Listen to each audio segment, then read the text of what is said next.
It's 6 p.m. on Monday, April 26, 2009, in Snellville, Georgia, and Heather Allen Stroo is waiting in a Target store parking lot.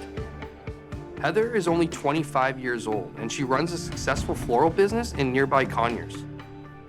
Most days, she has her 1.5-year-old son, Carson, right there with her, and it makes her job even more perfect. Today, she must go to Snellville to pick up Carson from her soon-to-be ex-husband. Heather and Stephen recently separated, but due to their mutual love for their son, they are committed to co-parenting and being good parents to Carson. It's a routine handoff, in keeping with their current custody agreement.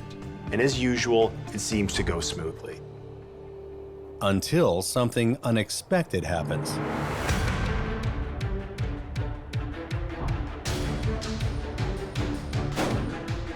Heather Stroo is shot dead in front of her child.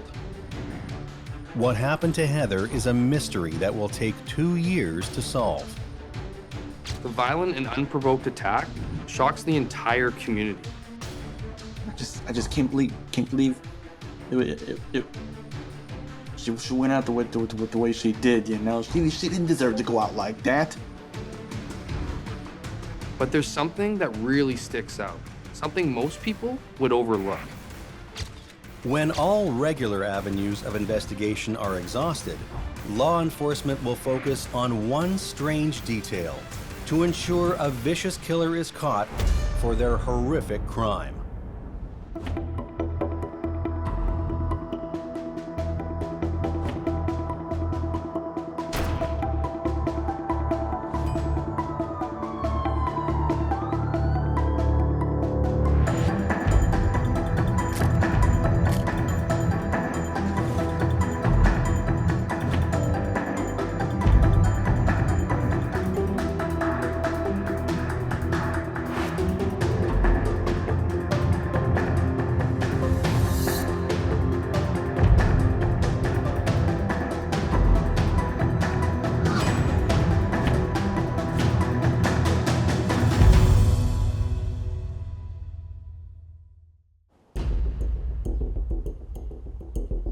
Snellville is a city in Gwinnett County, Georgia, with a population of roughly 18,000 in 2009.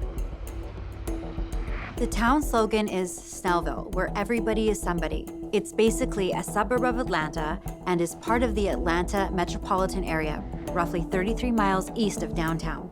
Nearby Conyers is a little smaller, but is home to close to 15,000 people. It's named after a local banker and director of the railroad named W.D. Conyers, who paid $700 for the land and deeded it to the railroad. The heart and soul of the city is Old Town Conyers, a historic district filled with great restaurants, shops, and tourist destinations. It's in Conyers that Heather Allen Stroo runs a successful florist business. Heather loves her job and manages to keep working in spite of being the primary caregiver for a young child. In fact, she's figured out ways to bring her son to the shop with her.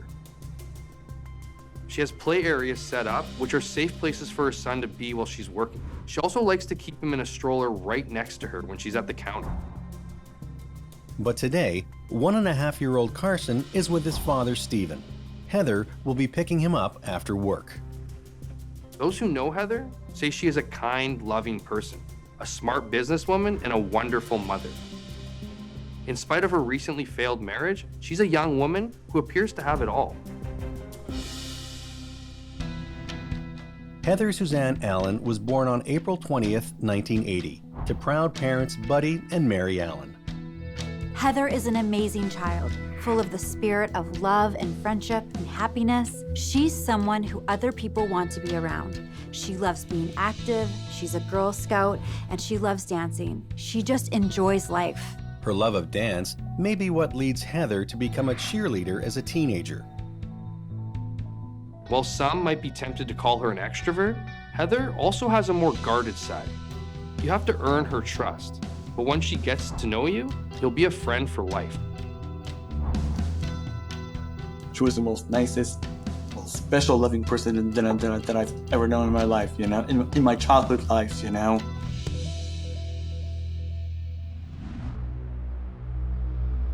Buddy and Mary Allen are rooted in faith, and they raise their kids to be as well. While participating in a church youth group, Heather meets a boy named Stroo, and they get along really well. Eventually, they start to date. I do remember meeting Steven a lot. He looked like a really good guy. Wanting to have some spending money, Heather gets a part-time job working as a florist. Much to her surprise, Heather finds that she loves the job. She even decides she wants to become a florist when she grows up. As much as Heather loves her new job, she loves her boyfriend Steven more. So, after finishing high school, she decides to go to Auburn University in Alabama to be closer to him. And like any good church-going young couple, in May of 2004, Heather and Steven get married. It's not long before Heather gets a chance to return to her first love, flowers. A nice shop in a neighboring community is up for sale, and Heather's mom Mary buys it. The two women become the proud new owners of Flowers of Old Town in Conyers. As if Heather's life didn't seem perfect already, in September of 2007, she gives birth to a son, Carson. Heather loves being a mother more than anything in the world. Heather now has a third big love in her life, and Carson becomes the center of her world. I think from that time when how great she was with kids and wonderful she was, that was a bit of a sign there that she was going to be a great mother from the get-go. And she kind of showed that when she got Carson. When she goes back to work, Heather makes sure her baby boy is always by her side. An attentive and loving husband, Steven caters to the needs of his wife and new child. Steven, who works in construction, builds play areas in the flower shop so the baby will be entertained but safe. Not long after returning to work, Heather receives an unexpected visitor. Steven's mother, Joanna Hayes, offers to help out around the shop. This surprises Heather, perhaps because her mother-in-law has never been overly friendly to her. They're not close. And Heather is not alone in that feeling. Heather's parents, Buddy and Mary, also feel that they just don't click with Joanna and her husband. Even though Heather and her family don't particularly care for Joanna, she is Carson's grandma. And she really seems to love her grandson. She may talk about helping out in the shop or saving Heather money on childcare, but it's obvious to Heather that Joanna actually just wants to spend time with Carson. As reassuring as a grandmother's love can be, all the extra attention starts to get in the way for Heather. It seems like Joanna is always wanting to take Carson out of the store, presumably to give her daughter-in-law a break. But Heather isn't comfortable with that. She even finds herself having to get tough with Joanna to prevent her from wandering off with the child. It's frustrating and socially awkward for Heather, but at the end of the day, it's hard to be angry at someone who just wants to shower your baby with love.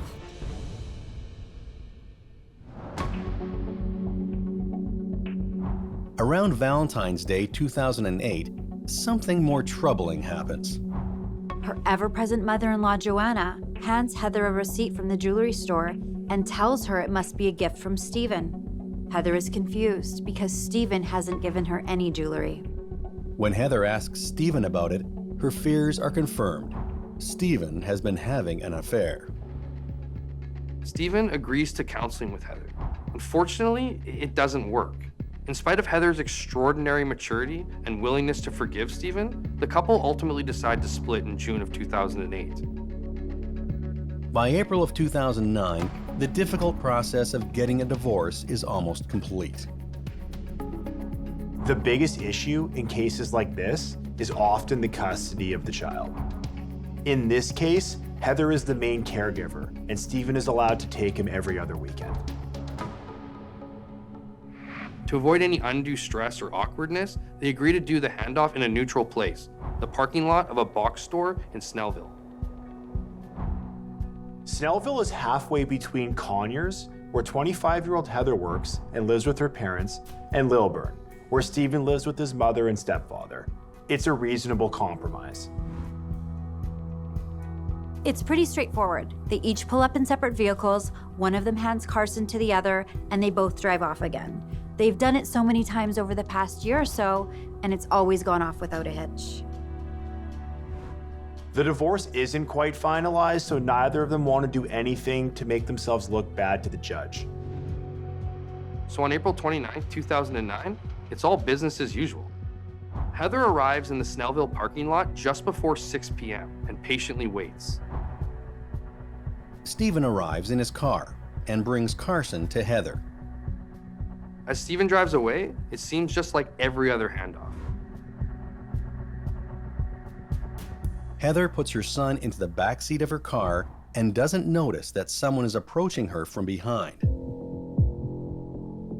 According to witnesses, she turns around and is surprised to see a very odd-looking man in front of her. He's not very tall, and he has wild dark hair and a big mustache.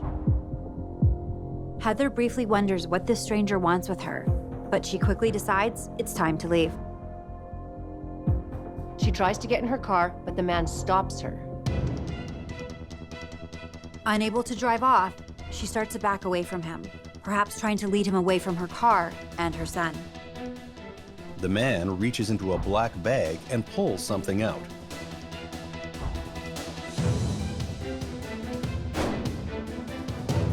A single shot rings out, startling other shoppers in the parking lot.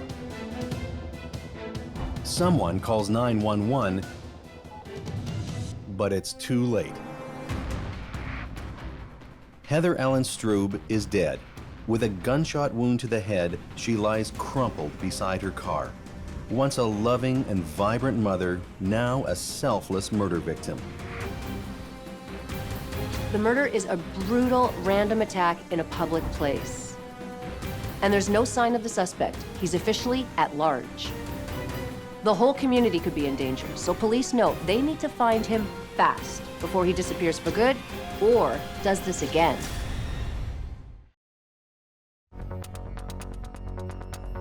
On April 29, 2009, in Snellville, Georgia, soon-to-be divorced mom Heather Ellen Stroo takes custody of her son from his father Stephen Stroo in a Target store parking lot.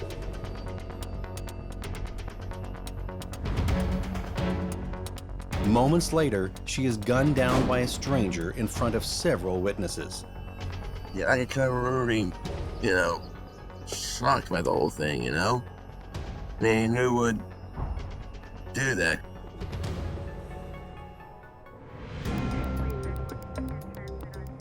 By the time police arrive, the suspect is gone, Heather is dead, and baby Carson will be without his mother for the rest of his life. The investigative team works fast to try to understand what happened. Investigating this parking lot murder brings unique challenges, as customers have been coming and going since the attack. Police need to lock down the environment as soon as possible to protect any and all evidence.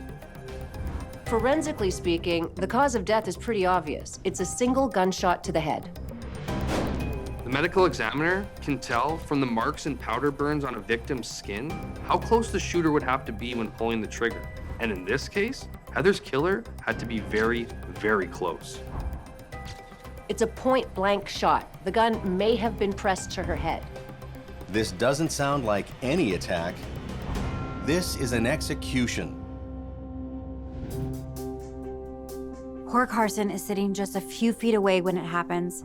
He's only 18 months old and hopefully doesn't really understand. But if he could talk, he might be able to give investigators some clues.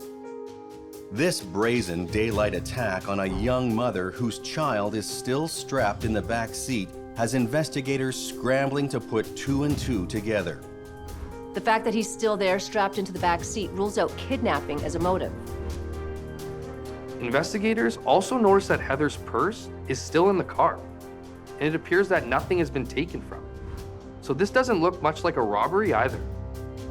Police secure the scene and interview witnesses. To the investigators' dismay, few people witnessed the shooting, despite the fact that it occurred out in the open and in broad daylight. Those that did all say the same thing. Several people described the suspect as a short, thin, white male wearing khaki pants and a button-up shirt. They also say he has black hair and a mustache. With just a physical description from witnesses, detectives turn their attention upward, praying for some new information. The reason Heather and Stephen always meet in this parking lot is because it's a very public place, and it also has security cameras. In a stroke of good luck, investigators are able to access security footage that shows the target parking lot. When they watch the video, they see a person walking toward Heather's Stroo. A few minutes later, they can see the same person walking away. Unfortunately, the shooting isn't captured, and the man in the disguise, the black hair looks like a wig, and the mustache looks fake. Putting together everything they know, investigators begin to see this murder as a deliberate and planned action. The shooter wears a disguise and calmly walks in and out. It almost seems like this is a professional hit. The motive isn't robbery or kidnapping. It could be the random act of a psychopath. The fact that the killer wears a disguise, though, suggests he's someone who might be recognized by Heather or other witnesses.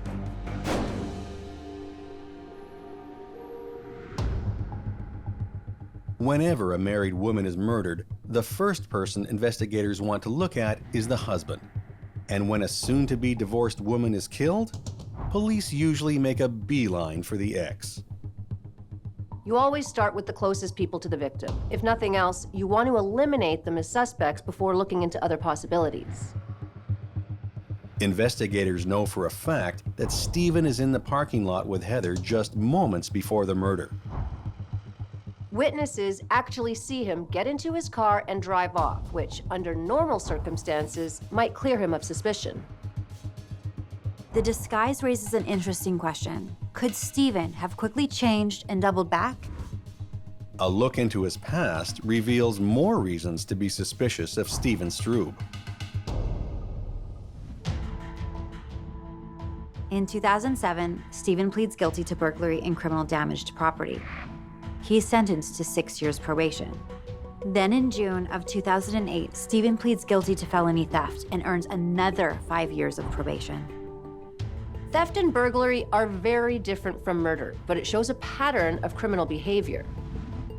But when investigators question Stephen Stroo, he seems legitimately surprised and upset by what happened to his ex-wife. He says that after dropping off Carson, he drives home to see his girlfriend, not suspecting for a second that his ex-wife is dead. It's hard to fool seasoned interrogators, and they find Stephen pretty convincing. While they don't quite eliminate Stephen as a suspect, they move on to the next person on the list.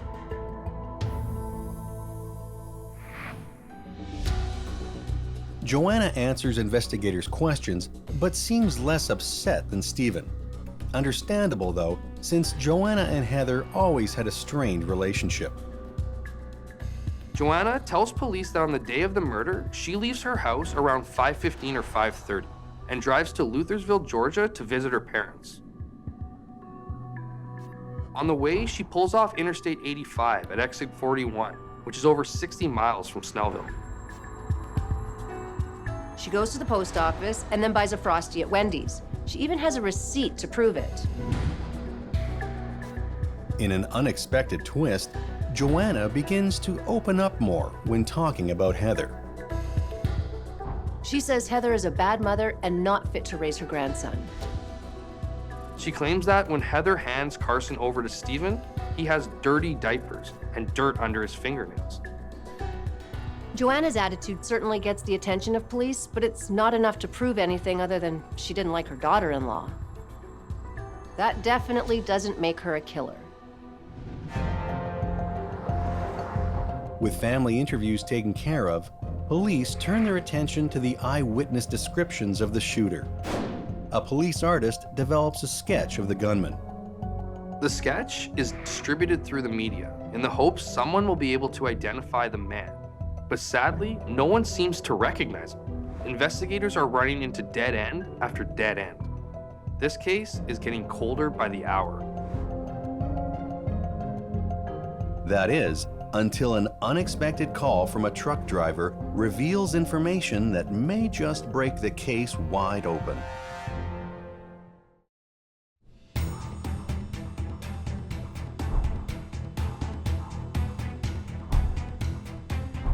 When Heather Stroo is found shot to death in a box store parking lot, the investigation into her murder comes to a standstill after interviewing her ex-husband Stephen and ex-mother-in-law Joanna. But an artist's sketch of the suspected killer inspires a complete stranger to get in touch.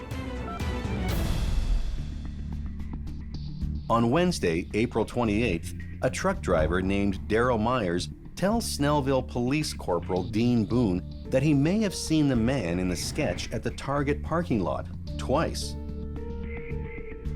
The day before the shooting, Daryl Myers is staying at a hotel right next to the Target parking lot. Daryl Myers has an obstructed view of the parking lot and isn't expecting to see anything out of the ordinary. While outside having a cigarette, he sees a white Ford F-150 pickup truck with an extended cab drive into the lot and park. Daryl can't help but notice that the person inside the truck is taking pictures and acting a little odd. The next day, between 5 and 7 p.m., he sees the same truck. Seeing a person driving around and acting slightly peculiar could be brushed off as inconsequential, but seeing it twice in 2 days definitely raises suspicion. He doesn't notice anyone coming out of it, but he does see a suspicious-looking person walking back to it and getting behind the wheel. The person stares right at Daryl Myers for a moment, and Daryl gets a pretty good look. Daryl's a decent-sized man, so he's not overly worried about his safety. Daryl describes the person as wearing a Sonny and Cher type wig and mustache. And he says that when the guy realizes Myers is watching him, he quickly drives away, tires squealing.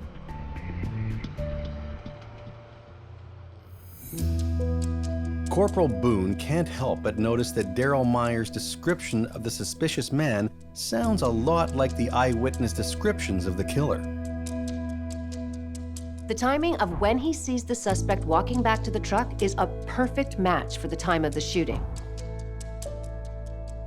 Perhaps most interesting is Daryl's meticulous description of the truck. Being a truck driver himself, he's probably more attuned to noticing the fine details. He's positive it's a white Ford F-150 pickup truck with an extended cab, and even describes the moldings on the side of the truck. He paints such a clear picture of the truck that for Corporal Dean Boone, it sparks a memory. It sounds a lot like a truck that Joanna Hayes owns.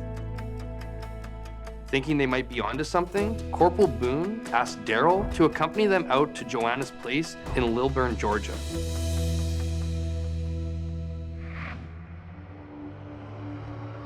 When they get to Lilburn, they drive down Joanna's street. Her pickup truck is parked out in the open.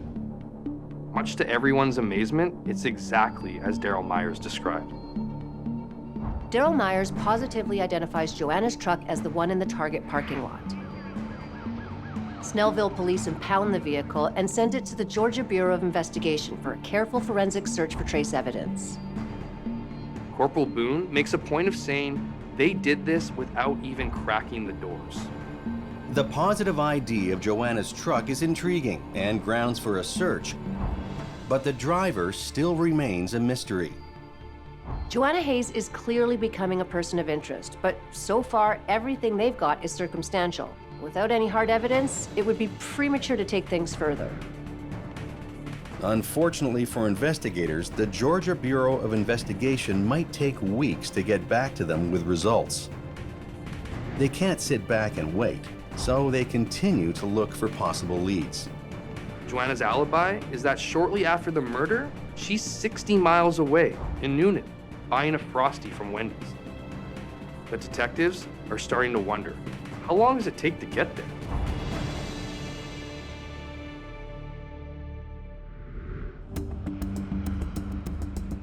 With no other significant leads to follow, investigators decide to make the drive from the parking lot in Snellville to the Wendy's in Noonan. On the day of the murder, the shooter leaves the scene at about 6 p.m. The receipt from Wendy's shows a purchase of 7:19 p.m.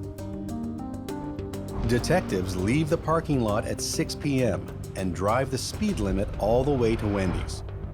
They arrive at 7:20 p.m. Taking into consideration slight variations in speed and traffic flow, Joanna could easily be in both places at the right times, but it still doesn't prove anything. Reviewing the surveillance footage of the killer in the parking lot, detectives begin to think, could this strange man actually not be a man at all? The hair and beard are obviously fake, and the man appears to be small and slight.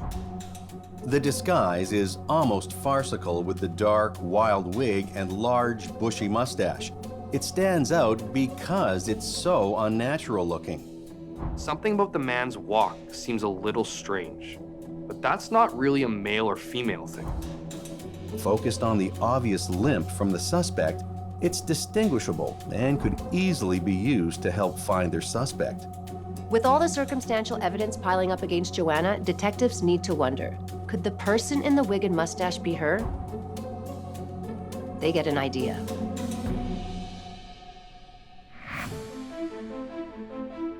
In an unorthodox move, they bring in Stephen Stroo again to try to get his help. This could either make or break the case based on how he reacts to the new information they're going to share with him. They don't tell him, but they plan to show him the surveillance video. Stephen is still technically on the suspect list. They're pretty sure he isn't the person in disguise. For one thing, Stephen is a little too big and manly, but could he be involved? It's possible that Stephen has had enough with his ex, and to that end, her life could be beneficial for him at this point in time. But if Stephen and his mother are in on it together, showing him the video could be like showing other poker players your cards. If Stephen's not in on it, would he really turn in his own mother? It's a calculated risk, but at this point, they feel it's worth it. Not sure what to expect, they greet him kindly, and then the detectives push play on the video and wait for Stephen's reaction.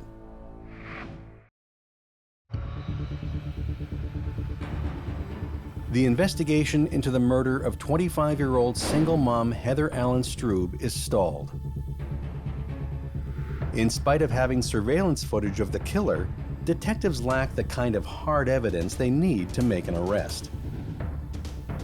Hoping to stir things up, they decide to show the video of the killer, who they believe is Joanna Hayes, to her own son, Stephen Stroo.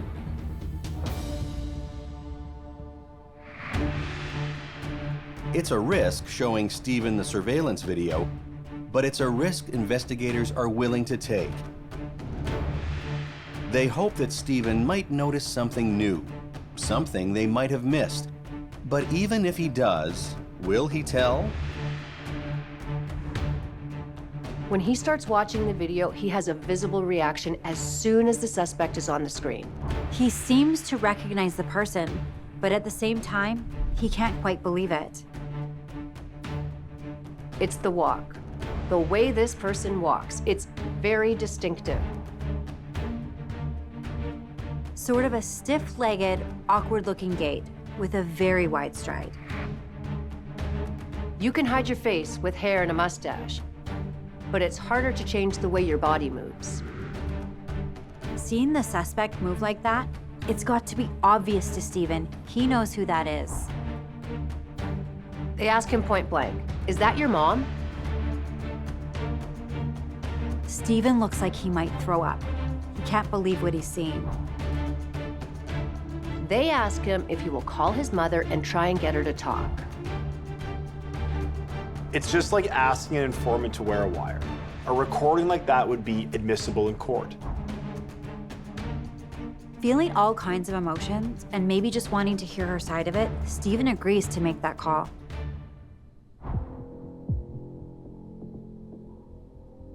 After a brief wait, Joanna Hayes answers her phone.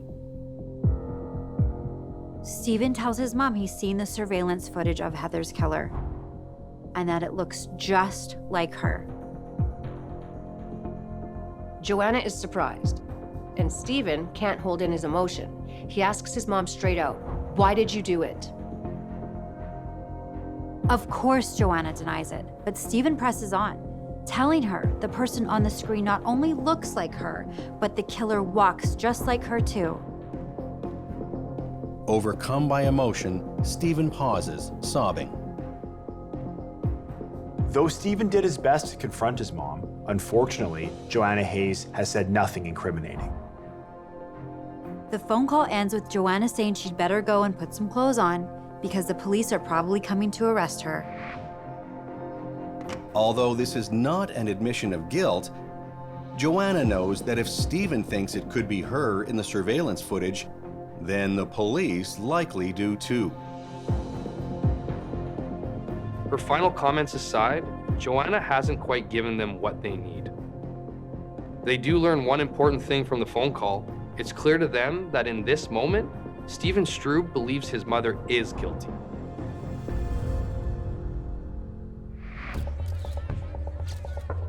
On Tuesday, August 11th, 2009, the case is going cold, and the media and the community are looking for answers. Will the brazen public murder of Heather Stroo ever be solved?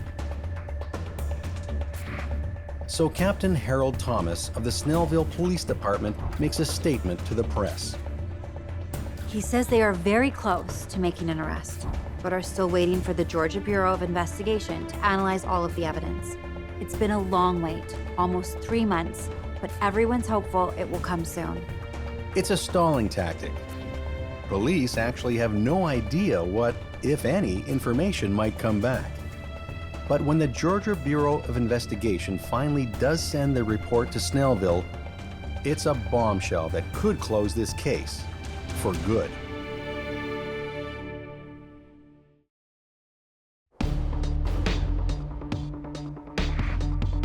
Months go by as Snellville police wait for the Georgia Bureau of Investigation to run tests on their evidence. They're down to one prime suspect, and they just need one piece of solid evidence to make an arrest. But right now, they have nothing. The case has cooled off considerably, and the killer, whoever they are, still roams free. After months of waiting, the Georgia Bureau of Investigation returns their findings. They have found 2 significant items in Joanna Hayes' truck. First, there are traces of gunshot residue inside the vehicle. 1 single particle on the steering wheel and 2 on the dashboard. They also find a fiber commonly used in wigs. The odds of both of those things just happening to be in Joanna's truck seem extremely low. Adding this hard evidence to all the circumstantial evidence already in play, investigators finally have enough to make an arrest. On Wednesday, October 23, 2009, Joanna Hayes is indicted. She's arrested in Meriwether County, where she's visiting friends, and transferred to the Gwinnett County Jail later that evening. She's charged with malice murder, felony murder, aggravated assault, and possession of a firearm during the commission of a felony.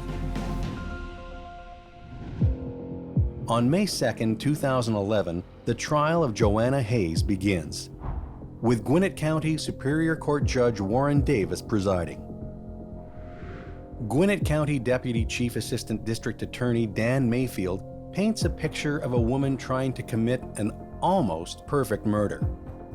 By posing as a man, donning a wig and fake mustache, and shooting Heather Stroo in a seemingly random attack. They play the recording of the phone conversation between Joanna and her son, Stephen Stroo, in which he sounds completely convinced that she's guilty. In a bizarre twist, Stephen Stroo now testifies that he does not believe his mother is guilty. He seems to be suggesting that police influenced his reaction to the video. This is a huge blow to the prosecution.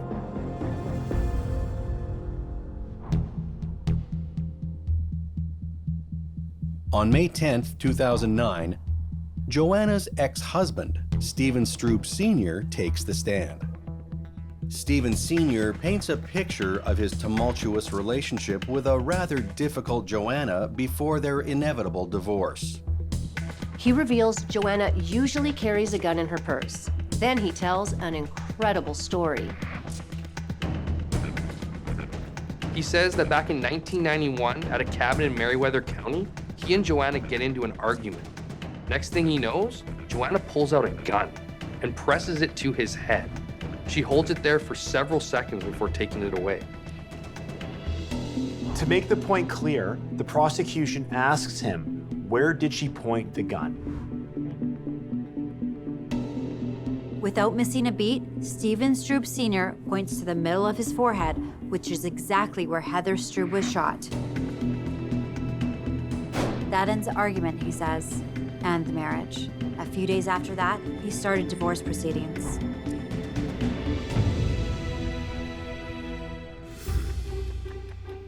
A former co-worker of Joanne's, Paul Penzino, takes the stand. He says that on Valentine's Day, 2008, she tells him about how she would commit the perfect murder. She would act alone, but send her unsuspecting husband or son to buy something with her credit card, thereby setting up an alibi. On the night of Heather's murder, she uses her credit card to buy a Frosty 60 miles away. Paul says Joanna explained she'd buy a handgun from a day laborer on a construction site, which she says she's done 3 times before. Afterwards, she would grind the gun down or melt it and then throw it in the lake. Their murder weapon has never been found, and Joanna has a shop behind her house with tools that could do the job. She also says she wouldn't use her lime green minivan or dented Dodge truck because they're too noticeable. Ironically, the only other vehicle she owns is the white Ford F-150 pickup truck, and it leads police right to her. The story isn't proof of anything, but it's hard to ignore the parallels between Joanna's perfect murder fantasy and Heather Stroo's murder. The prosecution's case is looking pretty strong at this point. But the most explosive testimony is about to come from inside the prison walls where Joanna Hayes has been awaiting trial.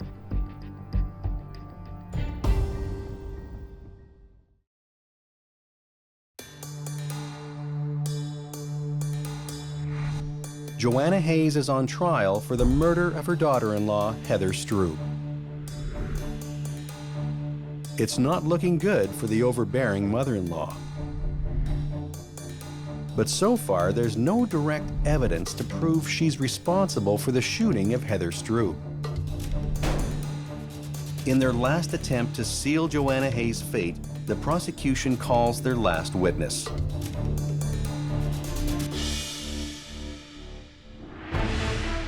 An inmate from the Gwinnett County Jail, where Joanna Hayes has been held since her arrest on October 21st, 2009. The fellow prisoner testifies that while in jail, Joanna describes Heather as a bad mother with no mothering skills. She says it makes her sick to think of Heather with Carson. Joanna also tells the inmate that she killed Heather by shooting her in the front of the head.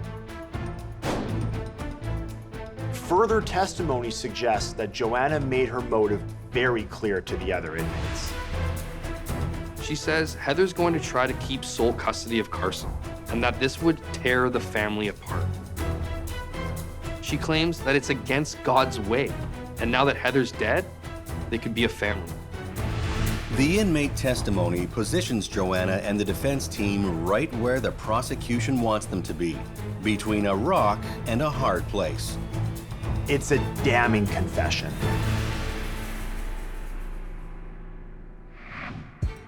After the prosecution rests, defense attorney Bruce F. Morris does his best to paint Joanna as wrongfully accused.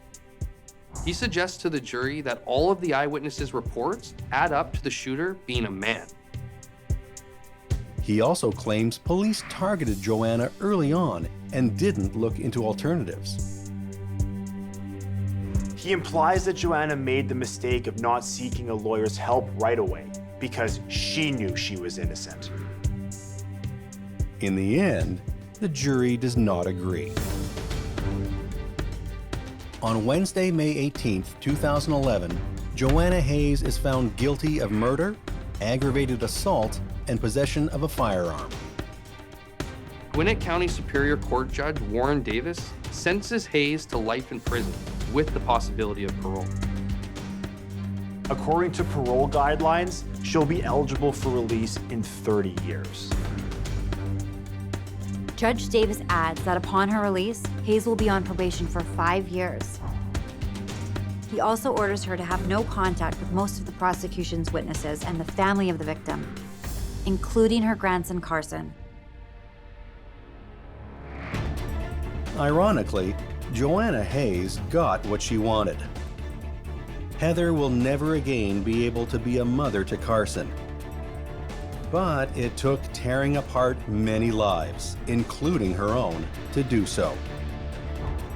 For this grieving family, the one solace is in knowing Carson's mom's killer is behind bars for this heinous crime.